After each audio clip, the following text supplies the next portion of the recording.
You're listening to TJ's One of Us for the Always Next Year Podcast Studio Network. You can find the team on our Twitter at ANY Podcast. You can also find us on our website, www.alwaysnextyearpodcast.com. And now, to bring us in, the Jackdaws. A fighting man I used to be, revered and feared through Killarney. Now I'm back to hitching with the wind.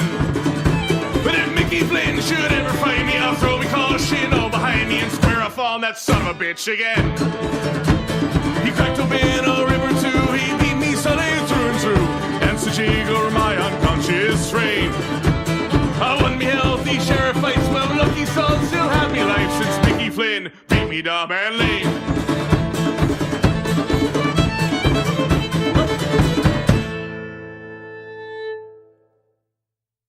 Hello and welcome to another episode of TJ's One of Us, our 76ers segment here at the Always Next Year Podcast Studios. I am your host, Shane. I am joined again by fellow co-host, Rob. Rob, how are you, sir? Doing just fine. All given the weather and whatnot, I'm still alive. I still have power at home. I can't complain. I gotta admit, so it's weird to record back-to-back segments and to ask how you are and as if anything changed, because if something did drastically change in the last hour from our previous segment that we recorded, I would feel personally responsible for that. So thank you for all answering very similarly to how you did in Gap We Trust. Well, some people don't listen to all the segments, they might just listen to one segment. And they do, and that's why we decided to split things up finally, this past year, past 6 months, whenever we chose to differentiate some of these segments. But still, thanks, man. I appreciate it. By the way, if you're listening to this one, you should listen to all the segments because they're all pretty damn good. Yeah, you should listen to everything that ANY puts out. We promise, we sign off on it that even if it's not good, we tried. Shit, we try. We always try. No, everything's good. Now we're pretty good. Yeah, everything's good. And now we have real studio equipment, like our studio is an actual studio, except for the whole soundproof thing. So if noise is bouncing off different things, just know that, damn it, we're trying. We're on a budget. I don't even have a job these days. I just sit at home with the dog. So we are limited in funds to make this a perfect studio. But that being said, this is our Philadelphia 76ers segment again called TJ's One of Us because TJ truly is one of all of us. And TJ's name will come up a little bit later in this podcast as well. But we're, a handful of weeks removed now from the frickin' shot, the Kawhi Leonard quadruple doink, and fall in for the greatest shot in NBA history, which is just pure and utter dog shit. Luckiest shot in NBA history. Yeah, man, that didn't feel good. Has your mood changed at all? Like, are you still pissed? Are you dialed down to a 5 now? Or are you just sad? I'm even more pissed because I saw how Toronto disposed of the Bucks in the conference finals after losing the first 2 games, basically dominated the 4 games after that.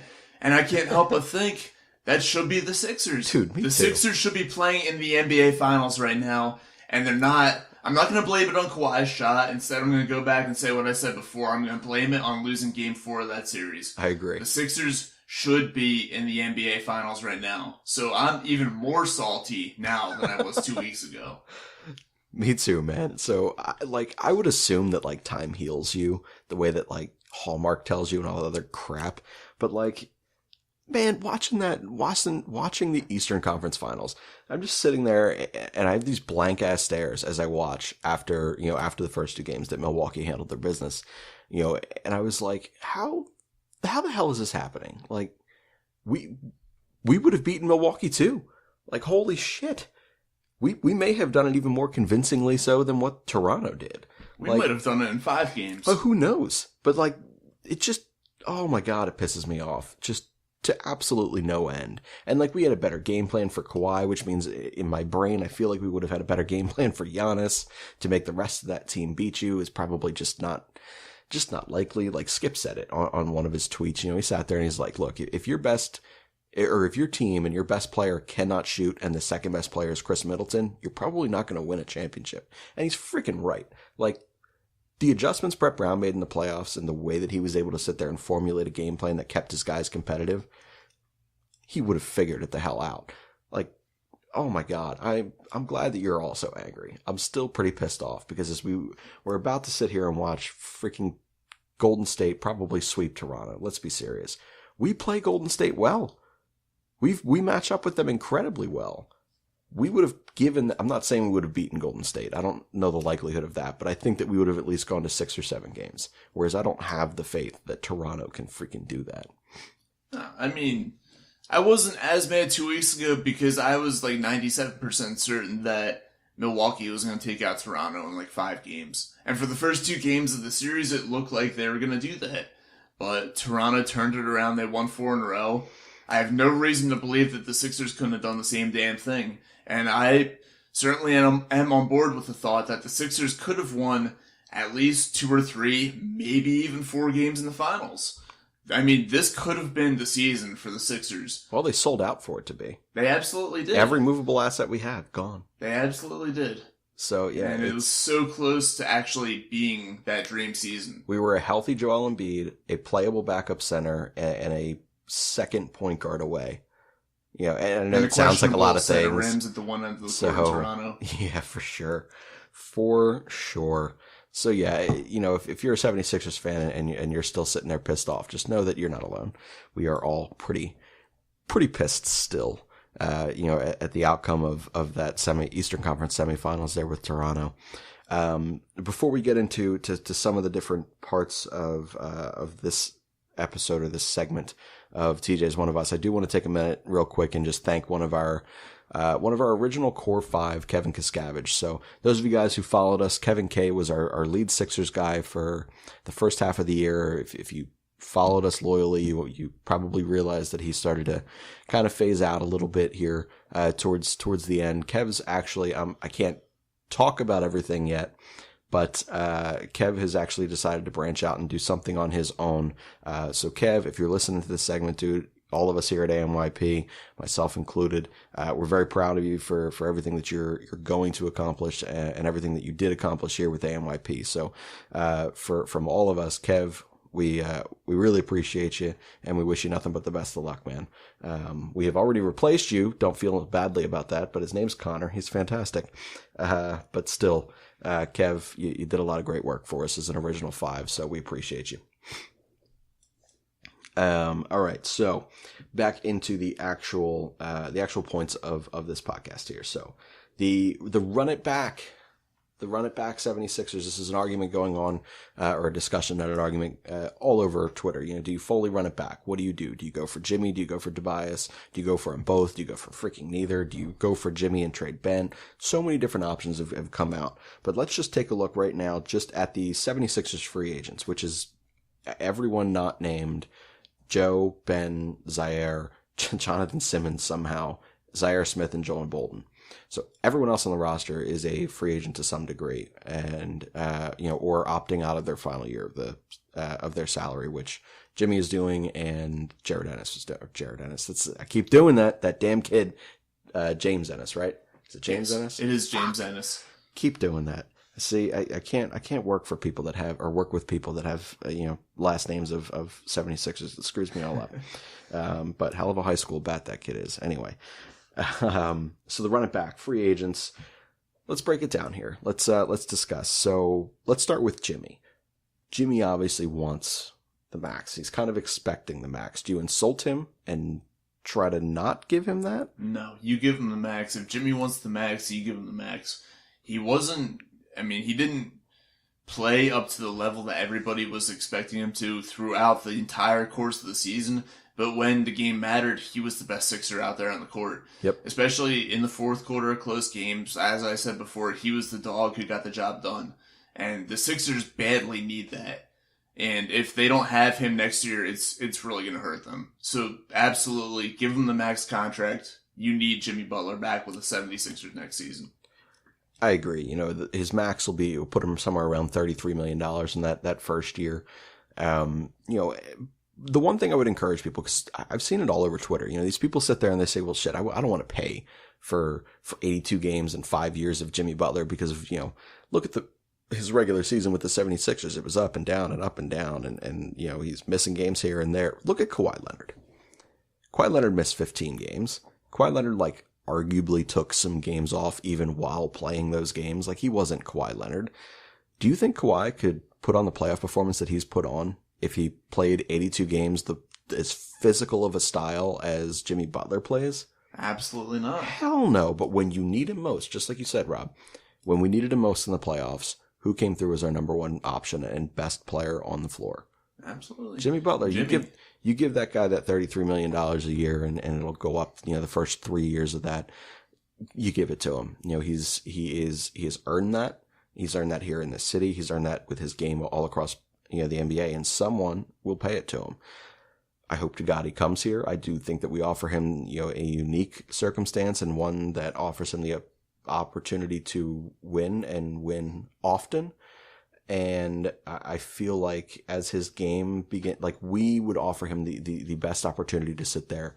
And if first year he needs to take 10 to 15 games off, next year maybe he's got to take 15 to 20, and then maybe it's like 20 to 22 games off. And that third year, maybe his minutes go down from, 38, 39, 40 and moves down to 35 and then 30. We offer him the opportunity to stay competitive and win, adjusting as his career adjusts, that other teams can't offer him. He's going to have Joe. He's going to have Ben. And damn it, he's going to have Zaire, man. I believe in Zaire. So this is the opportunity for Jimmy, so hopefully he sees that and he sees fit. So we're both on the same page here, giving Jimmy the max at 33 a year on that first year there. Toby's interesting. Toby, in my opinion, is not a max player. No. However, you have to take into consideration what we did to acquire him. We mentioned it early on. We moved all of our movable assets to get those two. You kind of have to pay him a max now. You gave up Landry Shamet. You gave up 2 firsts. Like you have to, right? See, I kind of disagree with that because I feel like that money, I mean, yes, we did give up a lot to get him, but I feel like that money would be better spent on maybe a less expensive power forward who's a little bit better defensively. I want to like Toby because he has the ability to sink the outside shot and provide some pretty decent offense.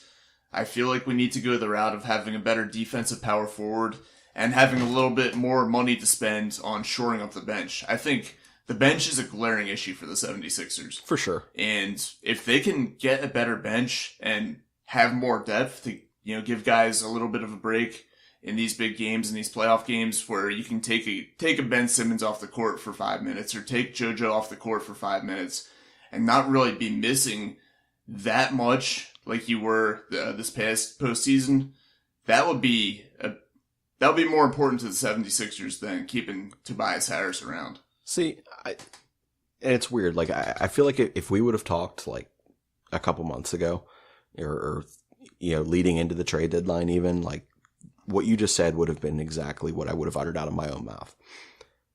My style's kind of changed here. One thing that I've kind of realized is the fact that if we formulate the most dominant starting 5 or a top 3 starting 5 in basketball, if you have even 3 playable, like playoff playable caliber bench pieces, you're fine. And then maybe you suffer a little during the regular season. Like maybe you don't win 60 games. Maybe you win 50. Maybe you don't win 50, you win 45, but you sneak into the Eastern Conference, sneak in. You're a 3, 4, or 5 seed in the Eastern Conference. Give your starting 5, 40 minutes a night, and then you have playable bench pieces behind them. Well, shit, who's beating you? Now we've done the Kawhi process, but with an entire starting 5, and then we come into the playoffs and we're fresh and we're ready to go, and we have a more talented 5 than you. Beat us. I don't think anyone in the East can. I mean, do you? Boston's going to be different. Like it'll be tough, but I think personally, for me, it's more important that the Sixers have a good enough regular season where they can get the 1 or the 2 seed and have that home court advantage throughout the playoffs. We saw how much better they performed at the Wells Fargo Center than they did up in Toronto. Sure. In that semifinal series. I think that will be huge, especially if Kawhi does end up going back to Toronto, because if he does, then they're still going to be a force to be reckoned with. So for me, if you can shore up the bench a little bit, if you can win a few more games in the regular season because of that, that'll be so much more important come playoff time. All right, so we're split here in AMYP on the Toby thing. I would give him the contract. You would use that money to add depth. And I do think this is a circumstance where I don't necessarily think you can go wrong either way. I I would be disappointed to give up Landry Shamet and some potential firsts there to only have 40 games with the playoffs of Toby. But if we had $33 million additional to spend, it's kind of hard to argue. We could find some really quality depth pieces that we won't be able to get if we sign him to the max. So that's a fair argument. Here's where we get into some actual debatable pieces here. So JJ Redick. Obviously, he has been the veteran leader. He's been the guy who decided willingly to come here on a 1-year deal a couple of years ago. I mean, I think the $24 million a year had a little bit to do with it. But he's been important to this locker room. He's been important to the young guys. Do you bring him back? And if so, what's your contract look like? What do those dollars look like? I think that if he's willing to take a pay cut, I'd be happy to bring him back. I think that I think everyone would take it back. At his current pay rate, he didn't play well enough in the second half of the season or in the playoffs to warrant staying at his current pay rate. I think that he's going to need to take a few bucks off that contract. If he's willing to do that, then I'd welcome him back on a 1-year deal. 1-year deal? Yes. All right. So here's tricky for me because I have like a very love-hate relationship with JJ. Like I value what he brings to the locker room. I value what he brings to those guys. I value what he brings as a shooter to a team that doesn't have any. Like obviously you notice when JJ goes cold, whereas if he was surrounded by additional better shooters, you wouldn't really notice if JJ was cold, but we rely on him so much. We rely on him to knock those shots down, so that like Joe doesn't constantly have to be outside the arc. The game flows so much better when he's on. He's up there in age, but he takes such phenomenal care of his body.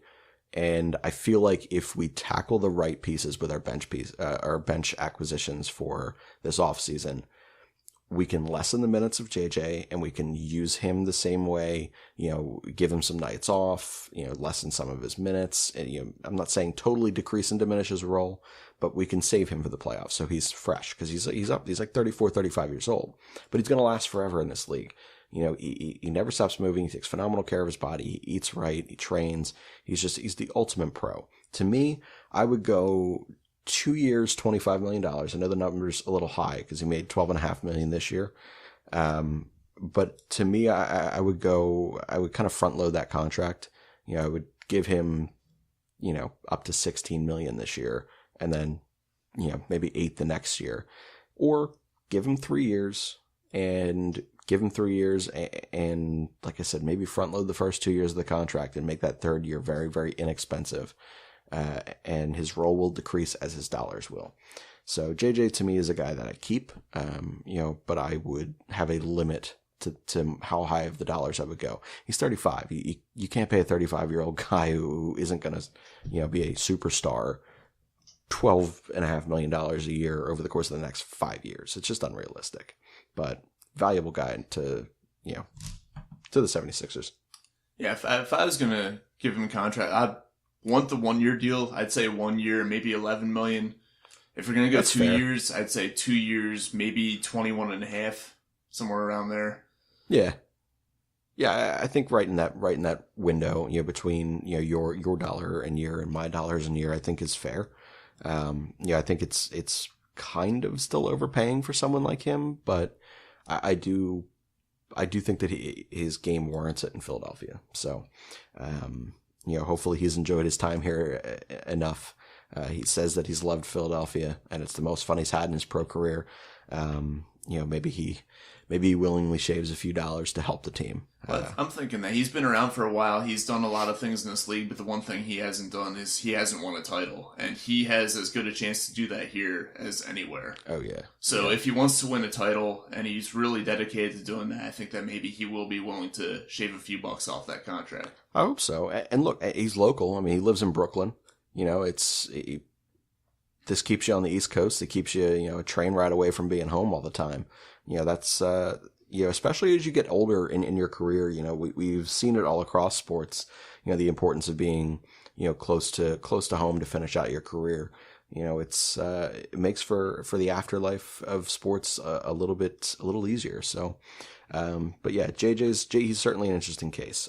Mike Scott, regional manager He's certainly a fan favorite here in Philadelphia. We may have revitalized his career to a level that it was never going to hit. What's your thoughts on Mike Scott here? I'm actually curious to see what you would think. I think that Mike Scott may have found a niche with the Sixers during his time here last year. I think that he played his way into getting another year or two here. I think that he's a blue-collar guy. He hustles. He plays, pretty decent defense. He can come up with some big shots when you need him to. I think that he played his way into at least getting one more year, if not two. But would you give him like 3 years and like lessen the dollars overall? Yeah, if you front load it. Yeah, that's what I would do too. If you front load it, yeah, I could see them doing that. But you said before that he didn't really have a role he couldn't really hit or find a place to fit in with any other team in the NBA. And I think he found a niche with the Sixers, and that's why he played as well as he did. See, this is why we're the best fans on the planet. There's, to me, like, we just notice the littlest of things about the character of a player and the hustle of a player. Obviously the results everyone notices, but there's so much more to who they are as human beings that we latch onto. Like, we named our show TJ's One of Us because he freaking is. Like, he's a little kid out there, man. He's everyone. Just an average dude from Pittsburgh. Yeah, like, it's just, that could have literally been any of us. Like, that's basically it. And Mike Scott, he's very similar in that way.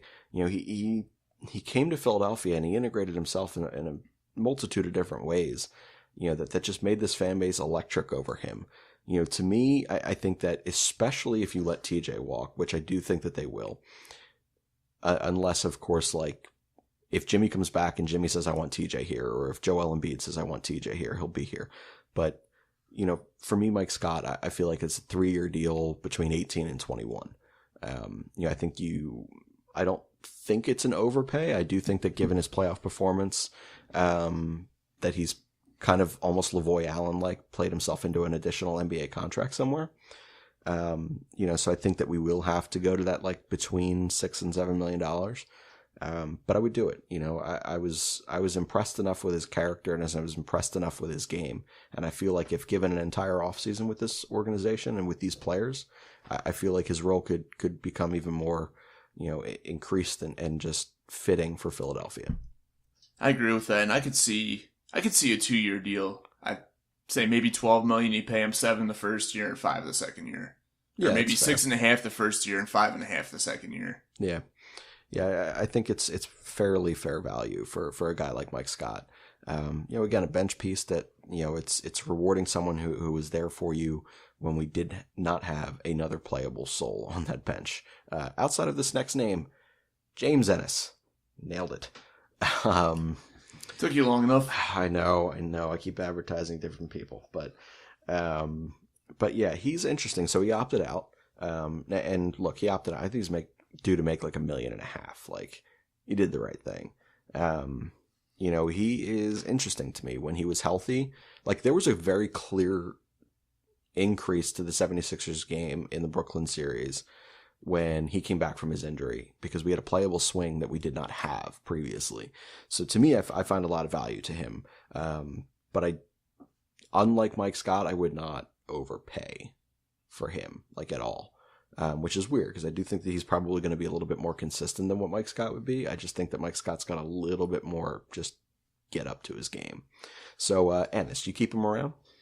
Personally, I wouldn't. I think he's one of those guys where if you choose not to give Tobias the max and you save some of that money for shoring up the bench, Ennis is one of those guys who gets replaced by a better bench player. Okay. And I think that the only circumstance in which Ennis comes back is if they can't find that guy to replace him in his role. And if he does, it would only be a 1-year deal. Man, you and these 1 and 2 year deals. I would like some stability to this team. It does create a lot of volatility, but yeah. I mean, some of these bench guys they're going to have to be on prove-it deals, I think. Some of them, sure. I think Ennis has done enough in his career to warrant at least 3 years. I don't think you opt out of a 1 year with a championship caliber team, if you're going to willingly accept a 1 year. Like, I feel like that doesn't really happen. I would hope it's between 2 and 3 years. I would lean for 3. I would go 3 years, 12 million. I feel like that's probably right in that wheelhouse for him. He's certainly not splashy, but his attentiveness to detail, and especially in defensive detail, especially in a Brett Brown system, it's valuable. So to me, he's a guy that I would want there, but I would, like I said, I would not overpay for him like I would for Scott. I feel like there's some intangibles that Scott brings that Ennis doesn't. We've left off a handful of names here. Those were just the guys that were on my chart. We knew about the first 3. The last 2 there was Scott and Ennis. Obviously, there's Monroe, which is hilarious. There's Boban. There's TJ McConnell. There's a handful of other names. Anyone else you want to discuss that you would actually consider bringing back?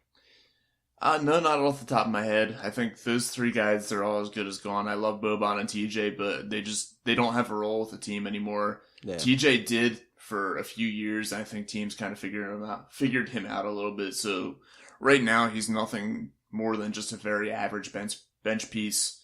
He can provide a spark to some teams that need it, but I think the Sixers are past the point of needing that spark. I think they can do enough on talent alone. So I don't really see them as having a need for TJ anymore, unfortunately, because I like him as a player, and I would love to have him back. Yeah. I do think that part of what you overpay in Mike Scott is to replace the presence of TJ, with the fan base. Like, if he gets hot, it's going to be the same thing as what it was. Like, for TJ, we're all cheering because it's us. It's like everyone's little brother out there. Like, when he hits that game winner against, Miami or whatever it was a handful of years ago. Knicks or something? Yeah, the Knicks. There you go. Like, that place exploded. And, like, we're going to do the same thing for Mike Scott. It's a different kind of love, but it's there. Mike Scott's a bigger, more athletic, and more talented Energizer Bunny. Yeah, exactly. That's perfect. That's exactly, a way I would put it if I had those words. But I didn't, and you did, so thanks. But yeah, to me, the guys that we discussed are the ones that are going to garner the most conversation in the offseason of the pieces that we already had going into the offseason. TJ will be interesting. I think that TJ sticks if, like I said, the 2 scenarios. I think if Jimmy stays, Jimmy likes TJ. So if Jimmy wants him there, TJ's going to stay. And if, like Joel or if either one of them are like, I still want TJ on this team, they're going to pay him, and he'll take like the minimum for like a mid-level guy that you can get. So it'll be like $3 million a year. So he'll get like 3 years, like, I don't know, 8.5, 9.5 million, something ridiculous. But TJ's TJ. So, but yes, that's for as far as the run it back section is concerned. Those are the guys that we would most be looking forward to the conversations as to what's going to happen in this offseason. Which just brings us to our inner segment bit here. This is one of my favorites. This is Hinkie's cell phone. So, we have added a clause to this one. Ordinarily, we say if you were to look at Sam Hinkie's cell phone at any given time ever, what would what would be the most interesting thing that you would find? And we've had all different kinds of things. Like you had said, the burner information for Colangelo's account, the burner logins, which was hilarious. I said that there would be a picture of him and Joel Embiid running the Rocky stairs so there's all different types of things. This time we are saying if he had a loaded tweet saved in his personal Twitter that he was going to send to Elton Brand, what would that tweet say in terms of advice for the offseason? Bench in capital letters. That's it. Just bench. With a period at the end. Oh my God. For emphasis. So, I mean, I'm just basically building on what I said before. That they really need to shore up the bench. And I think that Hinkie would probably see it the same way. That they need to add some depth. And that would be his advice to Elton Brand. Mine's kind of similar. Mine would just say, "Hey, Elton, you should trade Jonah and a second-round pick to try to catapult yourself late into the first round and get another late first-round pick." We all know how creative Hinkie was with his draft picks and his just constant need to collect second-round picks. This year we have like 5, not 5. I think we have like 3 or 4 second-round picks. I think that Jonah Bolden is someone who could stick but I don't know that he's ever going to learn how to play defense enough to stick. So he concerns me, and I feel like if we could trade him and package him with something that is totally a Hinkie move. I can see it. So yeah. I could definitely see it. So Hinkie's cell phone. If you guys ever want to chime in on Hinkie's cell phone stuff, we are always interested in hearing what you have to say. Tweet at the podcast at ANY Podcast, and we will take anything that you say. Just use the hashtag Hinkie's cell phone, and we will, like I said, we will share your tweets on TJ's One of Us. Rolling back into it, so GM hour here. So the most glaring needs of the Philadelphia 76ers playoff run was a playable backup to Joel Embiid. I think we had 45 centers on the roster this year. Not an exaggeration, real number, 45. We had an ass load of centers. Not one of them was playable behind him, in a playoff series anyway. We need another point guard so that Ben can, 1, get off the floor, 2, for a rest, not for extended period of time, for 5 to 8 minutes a night, 2, to slide him down into the power forward on occasion. And then a swingman is always necessary. Trying to find another guy that can provide you with some, perimeter shooting and perimeter, that 3-and-D type of guy. So let's talk backup center. Plan A, Plan B, and Plan C. So let's start with you on some of these, Rob. So your Plan A for your backup center. What do you go with? My Plan A, I think you got to look into free agency. And we could look at, I doubt that Orlando's going to let him go, but former Sixer, Vucevic. He's going to start somewhere. He's too good. He is. Yeah, he's probably going to end up starting somewhere. But if he could throw be a 4, the right dollar amount, or if you want him to be a 4, that's a good option. I think you also got to look into Dwayne Dedmon. Dwayne Dedmon's my A. Yeah, Dwayne Dedmon definitely up there.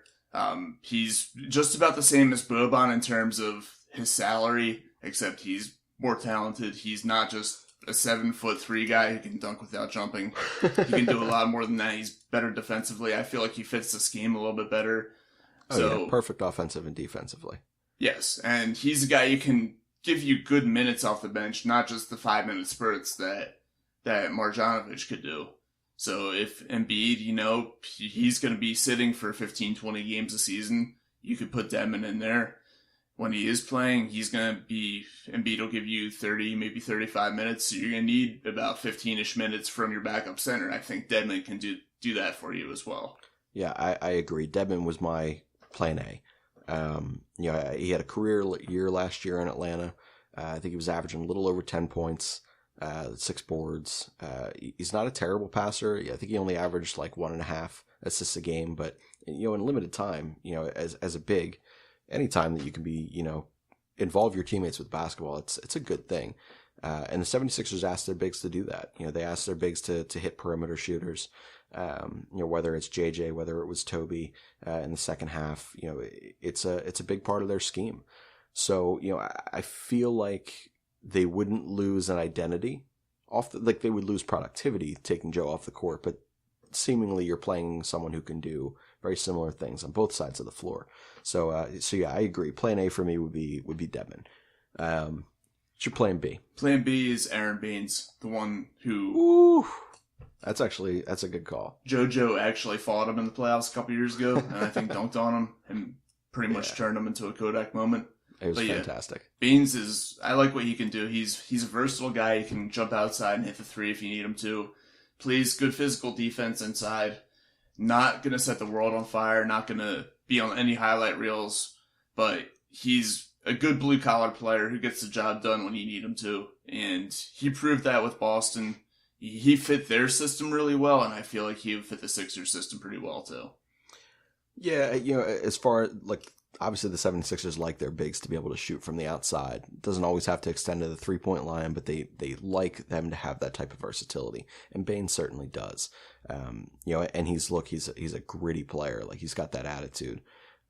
Just like you mentioned, if you can get under Joe's skin as well, like Joe gets under everyone's skin, but if you get under Joe's, that's pretty good. I don't know that one's necessarily going to fit. Like, I don't think that I don't know. It would be fantastic. I would dig the personality. He would have to get a haircut. I hate the hair, but But yeah, I think we could work him onto the roster if he gets a cut. My plan B, dip him back into the process here. Take a guess. Oh, man. Okafor? Okafor? No, Okafor's staying where he's at. Dip him back into the process.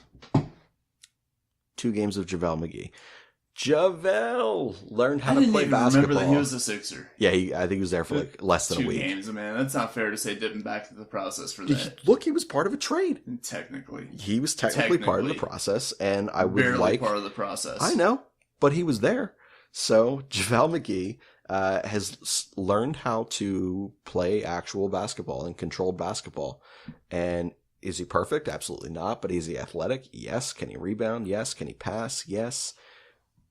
That's the guy. To me, if you want someone that can give you anywhere from 12 minutes to 22 minutes, that's your guy. And I'm not saying that he's going to be, playable to a starting level caliber. That's certainly not the case. But if Joe's missing 15 games, I'm comfortable with him in there. JaVale McGee's my option B, man. I dig it. Your third option here. My third option is one that I'd rather not go with, but sticking with Boban. Sticking with Bobby. Just because of his familiarity with Brett Brown, his familiarity with the system. He's not, there are so many better options out there, but if they end up sticking with Boban, it's not the worst thing in the world. I just worry about his mobility. Like, he's just so there are teams that he's very, very well equipped to handle, especially defensively. But you can't move. He's super exposed against teams like Toronto that can move the ball around a little bit, that's why I would rather not have him back. But like you said, there are a number of teams that he does match up well against. Yeah. So it's obviously not my plan A or my plan B, and I'd rather not have it happen, but I wouldn't be completely disappointed if Boban ends up being the backup center next year. I wouldn't hate if he was here as like a third center, and if our second, quote unquote, second center was like kind of a swing between a 4 and 5. I would certainly entertain bringing Boban back at that expense because, like you said, like we've said, he can match up well against certain teams and certain offenses. My plan C, it's also current Sixer, is Jonah Bolden. So I know that Sam Hinkie has tweeted Elton Brand already and said to package him with a second-round pick to climb back into the first round for a second late first. But I do think that his game is one that Brett Brown could make useful. Like, Brett Brown was very hesitant with Jonah Bolden, but I feel like if you commit to exposing him to critical minutes throughout the regular season, not you're my last big off the bench, not my Joel's hurt and you're the backup center now to Boban. Like, let's flip that right now. To me, I do think that if he learns to play in control, I feel like Jonah Bolden is someone who could potentially be okay out there. He's an okay rebounder. He is a decent shooter for someone his size. He's good with the basketball. Defensively is where he struggles. He bites on everything. If he can find a way to play in control, I feel like Jonah isn't the worst option as option C. But they have to commit in the regular season to helping him learn what it's like to be a real player. And if he can learn how to play defense without fouling out in 5 minutes. And that's what I mean. Like, that's something that, like, the Brett Brown and the 76ers would have to go into the season willingly committing to him giving them, 20 minutes a night, 18 minutes a night, no matter what the fuck happens. Like, that's basically what you have to do. Like, to me, it's just one of those things. But, so center, obviously, look, it's the biggest need, a backup center to Joe. And that is forever going to be an important need for the 76ers team so long as Joel is on it, because he's oft injured. He's 7'2", 7'3". Like, these guys he may only have 6 to 8 years in the NBA of like truly dominant basketball. Like, and the guy's 250 pounds, so unless he gets himself in better shape, then it's... Yeah. If he gets himself in better shape, then he might exceed that, but... Maybe. It's a big maybe because we all know about his dieting woes. Dieting, workout, the one thing I was encouraged in his exit interviews is the fact someone asked him about managing his minutes and managing his games, and he said, yes, we have got to figure out a different way. I do feel like Joel Embiid was like, play me. Everyone says I can't play 82 games. I can play 82 games. Freaking play me. And I think that was the whole first half of the season. And then all of a sudden the second half happened and he couldn't get on the goddamn floor. You know, I feel like there's a moment of maturity after this playoff run that for Joe, he is understanding that the organization is going to have to handle him differently and he's going to have to accept it. So maybe he extends beyond a 6 to 8 year stretch there. Who knows? But again, playoff or a playable big to play behind Joe is crucial. A point guard plan. I feel like we may have the same name here, but your backup point guard to Ben, who would you go with here? I want to take a look at Patrick Beverley. Yeah, know it. Me too. Yep. I love his defense. He's one of the best defensive players in the NBA. I liken him to back when the Spurs had their run of dominance in the early to mid 2000s, Bruce Bowen. Okay. A guy who could... Bruce Bowen had a little bit more of an offensive pedigree. He could at least step out and hit the three-pointer. Patrick Beverley's not much of an offensive guy. He's okay. He's all right. He's not a great shooter, but I love the defense, and that's something that the Sixers severely lacked off their bench. They didn't have a lockdown defender on the bench. If they can get that might be the difference between being a championship winning team and just being a contending team. Yeah, I agree. Pat Beverley is the option for me. You know, look, defense first and foremost, sure. You know, obviously, you know, Simmons turned himself into, I would say, you know, an all NBA defender in those playoffs. He was incredible. But you took a hit when he's off the floor. One thing I would say about Beverley is that he has worked on his offensive game and his shooting. He is willing to shoot the basketball from three. He's not always going to knock that stuff down, but he is a very, very playable point guard to put behind Ben. And to me, it's something he offers a slightly improved skill set on everything that TJ offers. Like, he's a little bit taller. He's a little bit faster. He can shoot a little bit better. His defense is a little bit more nagging. Like, he's just everything that we would want TJ to be, but he physically can't be, if that makes any sense. So Patrick Beverley, I'm glad that we both agree on that one. To me, that's the option right there. I will say, if it's not Patrick Beverley, then I'll go with another guy who technically was a part of the process, even though he never played in the game. That would be Elfrid Payton. Oh, yeah. That was the Darius trade? It was, yes. Yeah. Never actually played for the Sixers and was drafted by them. But went to Orlando, yeah. He's a low cap hit. He came in at $3 million last year. I think that he still has a somewhat decent upside. I mean, he hasn't lived up to his draft pick, but I think that he's got the athleticism. He's got the potential. He could be a guy who could fit in pretty nicely for them if they can't get Pat Beverley. That's an interesting backup plan to that. Yeah, I dig that.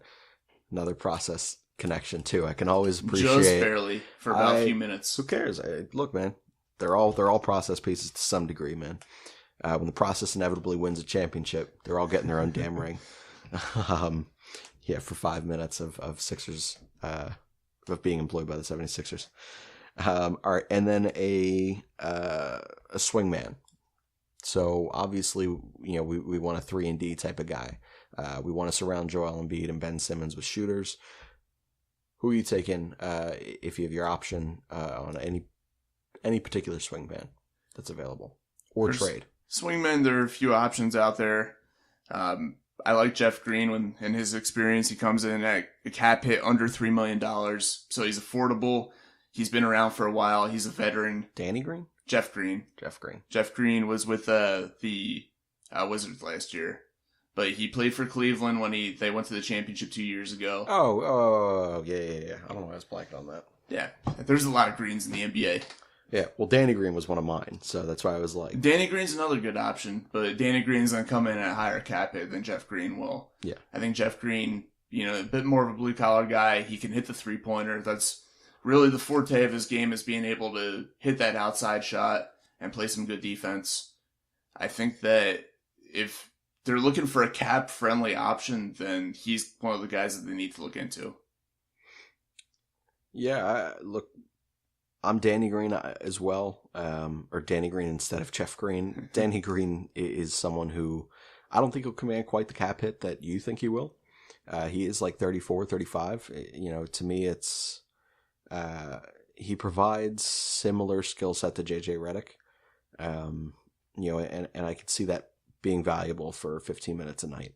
And I also think that he's a decent defender. So I do think that works out. If not him, I would go with Ennis. I would, like I said, pay him that, $6 million? Whatever the hell I had him at. What did I have? $4 million a year for Ennis. And if you really wanted a cheap option, I would go Wayne Ellington. He'll shoot threes all day for you. He can't defend for shit, but he'll shoot threes. I think another guy that the Sixers need to look at is one of my favorite names to say in the NBA, Thabo Sefolosha. Okay. He is a really nice player and For a really nice OKC. sixth man in OKC for all those years, especially that team that went to the finals and lost to Miami. Mm-hmm. He was with Utah last year. Didn't have as big a role with them, but still got some big minutes in their playoff series against Houston. A veteran player who's been around, who's been to the NBA Finals, who has played with star players, been a bench guy on the team that's had star players. Yeah, he strikes me as like the ultimate pro. Like a somebody pro's pro. Yeah, someone who could come in and if he was asked to give you 5 minutes, he gives it to you. And if he was asked the next night to give you 25, he'd do that too. He's not super good at anything in particular, but he's a well-rounded player. Can hit an outside shot every once in a while. He can rebound pretty well. He's an average to above average defender. So I would like him. He's a bit higher of a cap hit. He's up near $6 million, but if they can afford it. He's up there in age too, so he might go down. Yeah, he might go down a little bit, but I think that he's another guy they should definitely kick the tires on. I like that. I wouldn't have thought of him. Also, very good name. So yeah, I dig that. So, we've reviewed now 76ers who were part of team control last season. We've also reviewed some different free agent plans or trade pieces there in that GM hour for that segment. So this is a tweet review. So basically at this point of the segment, I find a tweet that I find interesting from anywhere in 76ers Twitter, and I ambush Rob for his thoughts without telling him what the tweet is. So, Rob, let me pull up this tweet. This is from, it is from Mike Sielski.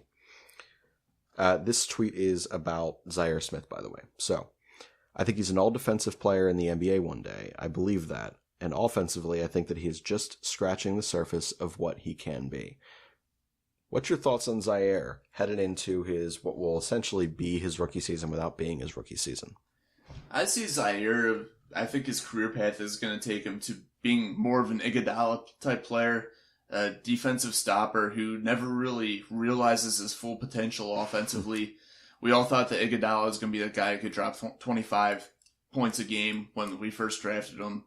Didn't end up being that way. He ended up being a solid offensive player. He could put together some highlight reel dunks, much like Zaire Smith, I think, would be able to do. But he's not going to be the greatest shooter in the world. He's not going to be the greatest passer in the world. But over the course of time, I think he'll develop into a solid enough offensive player where his defense is going to carry him throughout his career. It's going to be much like Iguodala's defense has carried him throughout his career, but his offensive game got better as he progressed, and it got him to the point where he won the MVP of the NBA Finals. Love Andre Iguodala. So, yeah, Iguodala, a very effective player. If Zaire Smith follows that career path, then I don't think he'll be.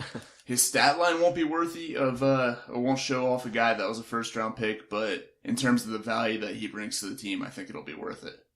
All right, so we have slightly different viewpoints, and I say slightly only because mine is massively, massively different.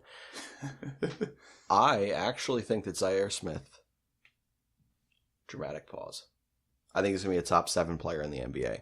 Not immediately, but I would say after That's 4 years. So he said something, it was crazy, it was after, I don't know if it was the exit interviews or if it was, during one of the post-game interviews somewhere. But someone had mentioned something about Kawhi Leonard, and he was like, no, I'm going to be better than Kawhi. It's like, I truly believe that one day I'm going to be better than Kawhi Leonard. And I just sat there and I was like, most people say shit like that, and I'm like, you're an idiot. Draymond Green had that whole interview of like, if you have to believe you're the best player in the world before you can ever become the best player in the world. It's got to be a thought, and then it's got to be a process that follows it to achieve that goal. You have to believe it at some point, and you have to will it into existence. And there are certain people who I believe have the work ethic to be able to do something. One of the most noticeable things to me about Zaire Smith, coming out of college, shooting the basketball, it took forever for him to release the ball. It was ugly, not a great shooter. He's a much quicker and more fluent release. He's lowered his release. It's not this awkward over his head weird thing anymore. He's taken these dramatic steps to improve his shot, unlike other 76ers who, I will still go down in saying it, that Ben Simmons is a far better shooter this year than he was in his previous year. But, Zaire Smith has taken some of those steps where I do truly believe that at some point, towards the end of his rookie contract and entering that next one, I think he's going to be a damn good 76er. And I think that you could be looking at him, Ben, and Joel Embiid, and then Jimmy Butler or Tobias Harris, if either one of them are there, and just saying, holy shit, look at this starting five. Mike Sealski, I appreciate the thought that you put into that tweet, and I think you're right. Rob, I think you're right. I think his defense will be his calling card early, but I do think that offensive game is going to quietly be established each and every year on the court. Yeah, I just disagree, and I think 7's a bit of a reach. Top 7. I think that everyone would disagree with me. I think that he could be a top 25, maybe a top 20 player in the NBA. I just think that I need to see it first from his offensive game before I believe it. Everyone does. This is just a gut feeling. I have nothing to actually back up top 7. I was going to say top 5, and I was just got a gut feeling. I was like, man, that just sounds ridiculous. Let's pull a different number out. I was like, I'm going to go with 7. I feel like 7 is an accurate number. So it's almost a round number. So yeah, we'll roll with 7. All things perfect. 7. All right, so this is our second of 2 intersegment bits. We do have several here for the 76ers. This one is called JoJo's Pantry. We have already hinted at his inability to have an appropriate diet at this stage of his NBA career, and what he may look like by the end of his NBA career. So what, are we just suggesting places that would feed into his unhealthy diet? No. This is different. This is because Joel obviously listens to this podcast. So, Joe, when you inevitably come across this, when someone shows this to you because you've never heard of us, we are doing this specifically for you, for your diet, for your health. We want to offer you solid food options, really good food that will be slightly more healthy than McDonald's burgers on a training table. So, Rob, if you could offer one restaurant or one particular meal to Joel Embiid, what would you offer him? Oh my God, man. I do not know of any places that serve healthy food, but one of my favorite restaurants, and it's all the way down in South Carolina, but I know that he has the money to get down there. It's called R&B's Seafood. It's in Charleston, South Carolina. It's the best restaurant I've ever been to in my whole life. Okay. And they have some banging crab cakes. Crab cakes. So that's what you're going with. Crab cakes from, what is it? R&B's Seafood. Not Arby's like the fast food place. It's called R&B's. All right, Joe. So you got an off-season meal to go track down. Yeah, go down there to Charleston, South Carolina. It's a nice place. You'll enjoy it down there. Absolutely. So I will use this as an advertising spot to let you know of one of our first sponsors. It is Just Food in Buckingham Green, Hollicong, PA.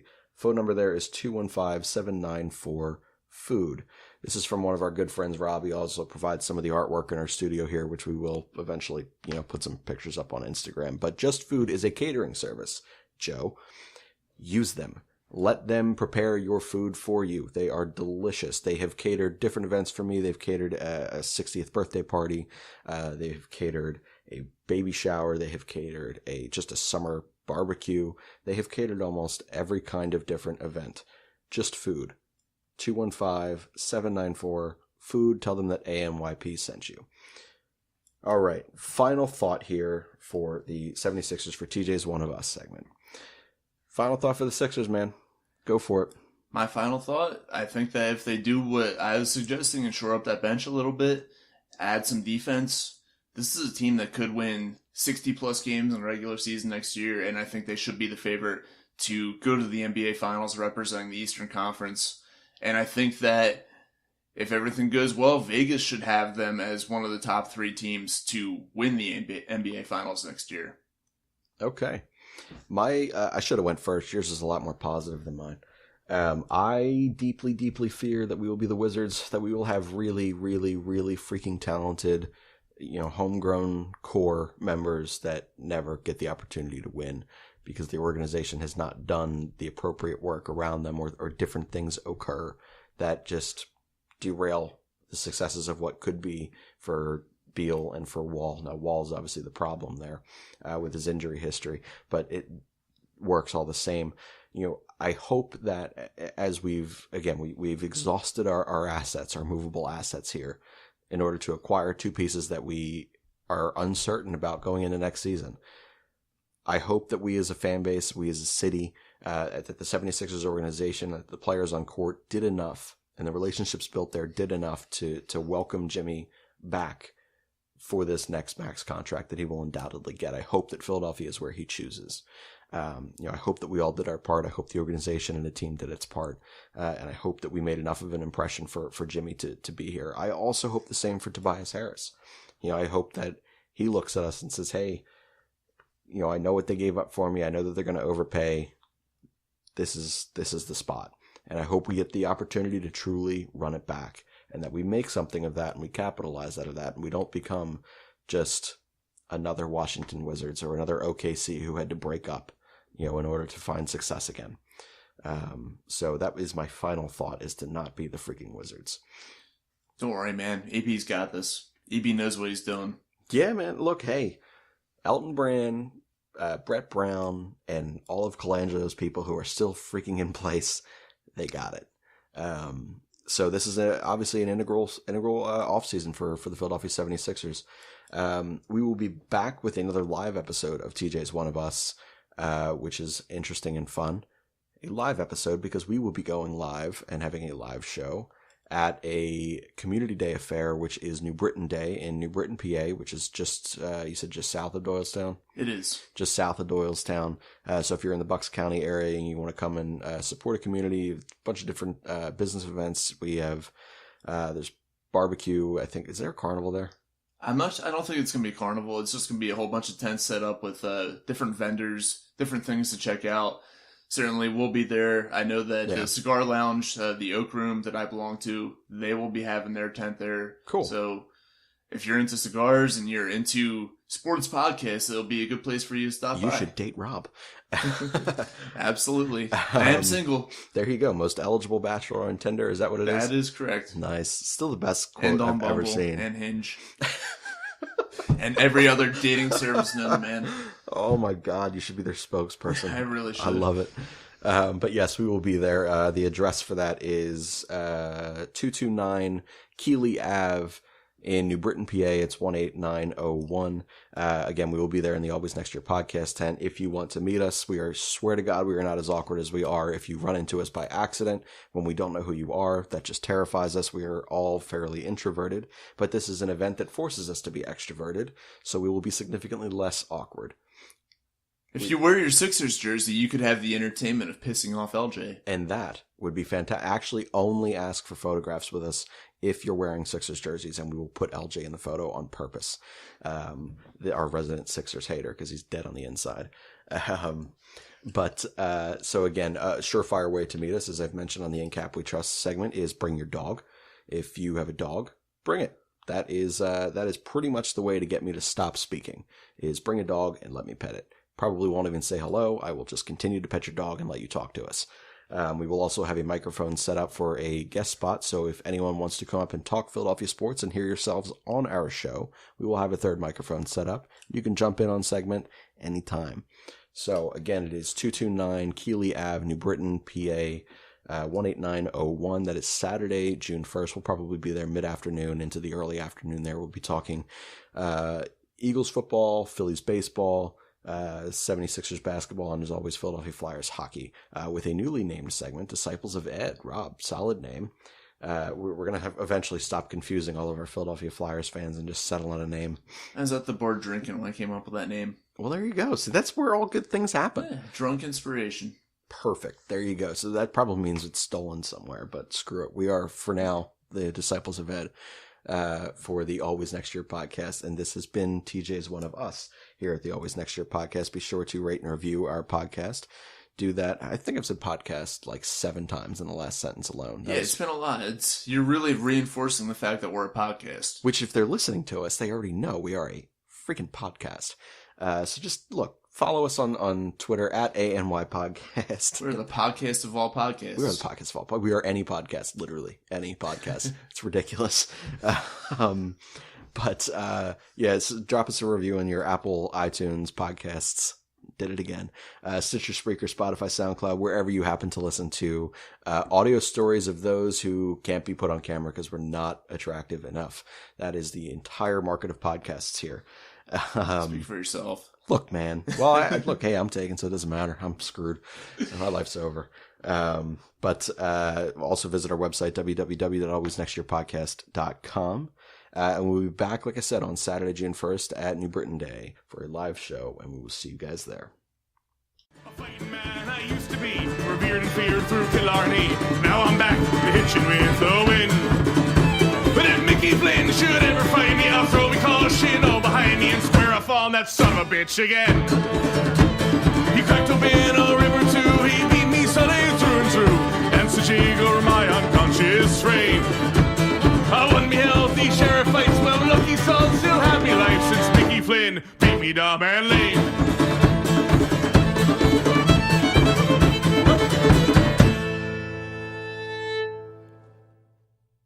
This has been a production of the Always Next Year Podcast Network. You can subscribe to our podcast on Apple Podcasts, Stitcher Radio, Spotify, Spreaker, and SoundCloud. Please also remember to rate and review this podcast to validate our members' life choices. We appreciate it. This is AMYP, signing off.